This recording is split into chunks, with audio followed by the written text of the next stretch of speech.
The Mercy Seat by Rachael Marcy. This, I said, is what I want. Michael hit the pack of cigarettes back and forth between his palms. He may as well have been packing an empty box of Tic Tacs, his hands were so big. He leaned over the picture for a long while. Pencil marks took up the whole page. A blue and yellow roller skate hovered on realistic wings. Smudges from drawing, erasing, and drawing again dominated the picture. The skate showed so much detail it seemed almost to lift off the paper or to sink into it. I put my nail-bitten hands in both pockets. I watched my brother scrutinize the drawing. He picked it up. He set it down. He picked it up again. Finally, he spoke. "Don't you remember," he said, "if we missed the bus, that was it. Couldn't go to school 'cause fucking Mom's car was always breaking down, or we didn't even have one. Phone always getting cut off. Grandma canceled our collect calls, man. Fuck that." "I know," I jumped in. "And remember when the water guy would come to shut it off and none of us out there to tell him to check 'cause in the mail? But I couldn't do it because I thought it was wrong to lie back then." "It's still wrong to lie," he scowled. I laughed up at him. "Yeah, and remember that water key? That solved the problem. Where'd we find that thing, anyway?" "Dumbass waterman left it on the ground. Idiot to lose it," he smiled. "Almost forgot about that."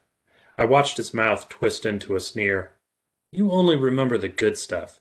When it comes right down to it," he exhaled a stream of smoke from his mouth and nose at the same time like a goddamn dragon. "Those days were shit." Well, I took a long draw of my beer. I shut my eyes. I missed those days anyway. I leaned my head against the wall. The alley felt like it wanted to spin. Me and Michael sat on the ground and drank quietly. "I could draw another idea I had. For the tattoo, I mean," I ventured. "I don't do bad drawings. Make me look bad," he grunted. It was just instinct, I guess. Probably the alcohol, lack of sleep. I scrambled in the gravel to stand. I scrambled in the gravel to stand up. I yelled, "You know what? I get it."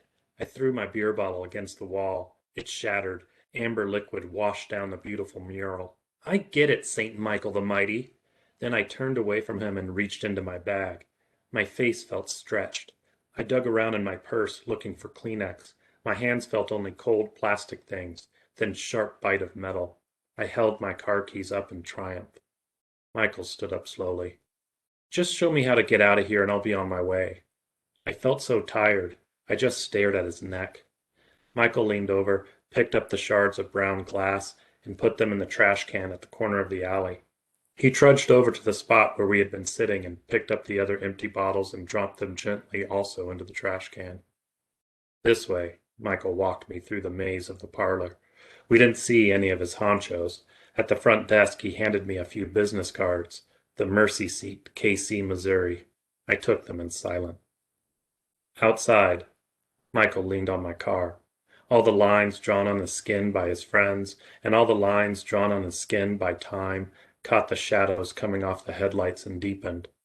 I put on my seatbelt, revved the engine. "Hey, Mag." "What?" I yawned. He crouched there, tapping the driver's side window. I had to roll it down. "You left your drawing." He handed over the thick sheet of paper. I laid it on the passenger seat. I rubbed my eyes. Any child could have made it. "Michael, I'm sorry about that back there." He nodded his head, serious, for a minute before he answered. "What? The beer bottle? I throw shit all the time, ha." He smiled and tousled my hair. "Be good," Michael told me. "I will," I said. "Bye." "Bye-bye." He gave my car a few pats as I drove away. I cruised about 5 blocks through the pre-dawn, dirty gray city. I pulled into a donut shop and left the car idling in the parking lot. I went into the shop and ordered a couple of chocolate-covered donuts, chocolate milk. The woman behind the counter didn't look up at me as she rang the register. Light pink smock, light pink pants, green hoop earrings. "Hun, you better watch leaving your car running in a neighborhood like this," she said. The neon light put green shadows under her clear blue eyes. "Oh," I smiled at her, "I'll be all right. Once, our school bus shared the city bus line. Every morning we had to be there at 7 a.m., and 3 or 4 men huffed spray paint from small paper bags right next to us. Right there! If it rained or was snowing too bad, we'd all huddle together in the bus shelter. I was in the third or fourth grade, so I guess Michael was in the sixth grade? Michael's my big brother's name. I never knew what those grown-ups were doing.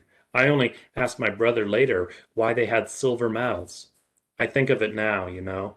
Silver mouths. Jesus. The woman said to me, "That'll be 316, hon."